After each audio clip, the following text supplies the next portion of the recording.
আল্লাহ বলে আফালা ইয়ানজুরুনা ইলাল ইবিলি কাইফা খুলিকাত, ওরা কি উটের দিকে তাকায় না? উটের কথা আল্লাহ কেন বললেন? উট হচ্ছে এমন আজীব একটা প্রাণী যেটা প্রাণী বিজ্ঞানীদেরকে হয়রান করে দিয়েছে। উটের যে ফিচার আল্লাহ তাআলা দিয়েছেন, মক্কার লোকেরা উটের গোশত খাইতো, উটের দুধ খাইতো, উটের চামড়া দিয়ে দামি লেদার তারা বানাতো, উটের উপর মাল নিয়ে বোঝাই করে এক প্রান্ত থেকে আরেক প্রান্তে পাড়ি দিত। এবং উট হচ্ছে এমন প্রাণী যেটা একসাথে 1 মাস না খেয়ে বেঁচে থাকতে পারে। 1 মাস পানিও খাওয়া লাগবে না, খাবারও খাওয়া লাগবে না। এট এ টাইমে একটা উট, প্রাপ্তবয়স্ক একটা উট একসাথে 200 লিটার পানি খেয়ে ফেলতে পারে। এবং উটের পেটের ভিতরে একটা স্পেশাল ওয়াটার চেম্বার আছে, ওই চেম্বারে রেখে দেয়, খেয়ে ওইটারে পাঠায় দেয় না ওদের কিডনিতে। 200 লিটার পানি একবারে খেয়ে স্পেশাল চেম্বারে রেখে দেয়, যখন লাগবে ওইখান থেকে নিয়ে নিয়ে বেঁচে থাকে। 1 মাস না খেয়ে বেঁচে থাকে কি করে? ওটের পিঠে দেখবেন একটা কুজ আছে, এই পুরো কুজটা হচ্ছে চর্বির আধার। ওটের যখন খাবার থাকে না মরুভূমিতে, মাসের পর মাস যখন চলে, ওই চর্বি থেকে এনার্জি নিয়ে সে মরুভূমিতে চলে। আমাদের চোখের মধ্যে যেমনি একটা পাপড়ি, এরকম এক পাপড়ি দিয়ে উটকে আল্লাহ বানায় নাই, ডবল লেয়ারের পাপড়ি দিয়েছে। কারণ মরুভূমির মধ্যে চলতে পথে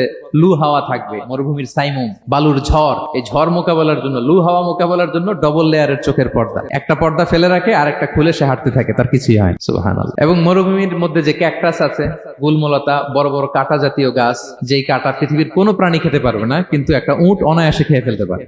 উটের জিহ্বাকে এবং পাকস্থলীকে আল্লাহ এমন স্পেশালি মেড করেছেন, যত কাঁটা দিবেন খেয়ে সাবার ওর কিছুই হয় না। আরে উটকে নিয়ে গবেষণা করলেই তো উটের মালিককে খুঁজে পায় তারা।